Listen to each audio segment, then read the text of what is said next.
ఇక మత్తు పదార్థాల నిర్మూలనకు ప్రతి ఒక్కరూ ముందుకు రావాలని ఆదిలాబాద్ జిల్లా కలెక్టర్ రాజర్షిష పిలుపునిచ్చారు. ఇక పట్టణంలోని ఇందిరా ప్రియదర్శిని స్టేడియం నుంచి కొనసాగిన నాషా ముక్త్ భారత్ అభియాన్ ర్యాలీలో పాల్గొని మాట్లాడారు. యువత భవిష్యత్తును నాశనం చేస్తున్న డ్రగ్స్, గంజాయి వంటి మాదక ద్రవ్యాలపై సమాజమంతా కలిసి పోరాడాలని సూచించారు. ఇక మాదక ద్రవ్యాల రహిత వికసిత భారత నిర్మాణానికి తోడ్పడాలన్నారు. వ్యసనాల బారిన పడిన వారి కోసం డి ఎడిక్షన్ డౌ కేంద్రాలు అందుబాటులో ఉన్నాయన్నారు. విద్యార్థులకు ఆరోగ్య పాఠశాలల్లో యాంటీ డ్రగ్స్ పై అవగాహన కల్పిస్తున్నామని, డ్రగ్స్ ను సమాజం నుంచి పూర్తిగా రూపుమాపాలని ఆయన స్పష్టం చేశారు.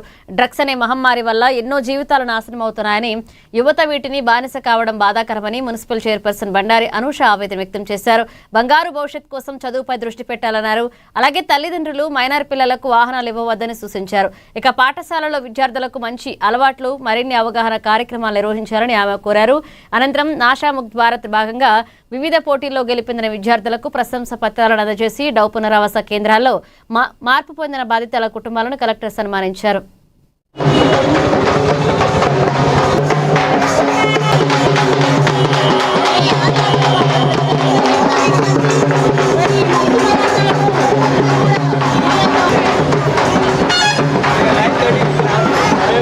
విమెన్ చైల్డ్ వెల్ఫేర్ డిపార్ట్మెంట్ ఆధ్వర్యంలో మళ్ళీ మిషన్ పరివర్తన్ నషాముక్త భారత్ సప్తాహ కార్యక్రమంలో భాగంగా ర్యాలీ ముఖ్యంగా బేసికల్గా ఈ సబ్స్టెన్స్ అబ్యూజ్, డ్రగ్ అబ్యూజ్ దాంట్లో నుంచి ఏవైతే మళ్ళీ ఆరోగ్యంలో కానీ, మానసికంగా కానీ, శారీరకంగా కానీ, ఆర్థికంగా కానీ ఏవైతే నాశనం అవుతున్నాయో దానికి అవగాహన కోసం.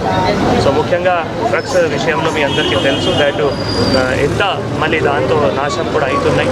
ఒకవేళ ఏదైనా అడిక్షన్, ఏమైనా అడిక్షన్ కావచ్చు, డ్రగ్ అడిక్షన్కి మేజర్గా మళ్ళీ అలవాటు అయ్యి అనుకోండి, మళ్ళీ ఆయన భవిష్యత్ ఏవైతే ఉన్నాయో అక్కడే ఖతం అయిపోతున్నాయి. ఆయనతో పాటు ఆయన కుటుంబం కూడా మళ్ళీ ఒక చాలా బాధాకరణ పరిస్థితిలో ఉంటారు.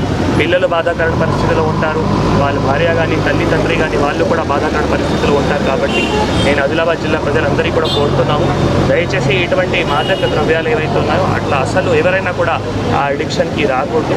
దీంతో పాటు ఒకవేళ మీరు అడిక్షన్కి కూడా వచ్చారంటే మన దగ్గర మళ్ళీ డవ్ ఎన్జిఓ సందర్భంగా డి అడిక్షన్ సెంటర్ కూడా ఉన్నాయి, రిమ్స్లో కూడా డి అడిక్షన్ సెంటర్ ఉన్నాయి. నిన్న కూడా మళ్ళీ అక్కడ డవ్లో వాళ్ళు ఎవరైతే అక్కడ ఇన్మేట్స్ ఉన్నారో వాళ్ళకి మెడికల్ క్యాంప్ కూడా ఏర్పాట్లు చేయడం జరిగింది. వాళ్ళు కూడా ఒక అబ్జర్వేషన్ పెట్టి 30-40 రోజులు కూడా అబ్జర్వేషన్ పెట్టి మళ్ళీ వాళ్ళు కూడా ఒక మంచి పరివర్తనంతో మళ్ళీ బయటకి కూడా వస్తున్నారు. కాబట్టి ఎవరైనా ఇటువంటి మాదక ద్రవ్యాలకి, మాదక పదార్థాలకి అలవాట్లు ఎవరైనా రాకూడదు. ఒకవేళ అలవాటుకి వచ్చారంటే మళ్ళీ ప్రభుత్వం నుంచి చాలా వరకు సంక్షేమం పథకాలు కూడా మళ్ళీ ఆగుతున్నాయి. ఫర్ ఎగ్జాంపుల్ మొన్న మనం ఇట్లానే పోలీస్ నుంచి మాకు లెటర్ వచ్చిన తర్వాత మళ్ళీ వాళ్ళందరికీ కూడా గవర్నమెంట్కి రాసి వాళ్ళందరికీ రైతు భరోసా కానీ, రుణమాఫీ కానీ అన్నీ కూడా ఆపడం జరిగింది. సో అవి కూడా చాలా గవర్నమెంట్ నుంచి కూడా చాలా స్ట్రిక్ట్ ఇన్స్ట్రక్షన్స్ ఉన్నాయి. కాబట్టి మనం స్కూల్స్లో కూడా మళ్ళీ దానికి అవగాహన కూడా చేస్తున్నాము. ఈ సప్తాహలో స్కూల్లో ఎస్ఏ కాంపిటీషన్స్ కానీ, తర్వాత రన్ కానీ, తర్వాత ఇంకా ఏవైతే విలేజ్ లెవెల్లో యాంటీ డ్రగ్ కమిటీస్ అది ఫార్మేషన్ కానీ అవన్నీ కూడా చేయడం జరుగుతుంది. ఏదైతే డ్రగ్స్ అనే ఒక మహమ్మారి వల్ల ఎన్నో జీవితాలు నాశనం అవుతున్నాయని చెప్పగలుగుతాం. ఎందుకంటే ఇందులో చాలామంది టీనేజ్ పిల్లలే ఉన్నారు, వాళ్ళ యొక్క భవిష్యత్తుని పాడు చేసుకుంటున్నారు. కాబట్టి ఈ విధంగా చేస్తే ఒక మంచి అవగాహన కల్పిస్తే కనుక వాళ్ళ యొక్క లైఫ్ని సేవ్ చేసినట్టు, అలాగే వాళ్ళ ఫ్యామిలీని కూడా కాపాడినట్టు అవుతుందని ఒక మంచి నిర్ణయం తీసుకున్నారు.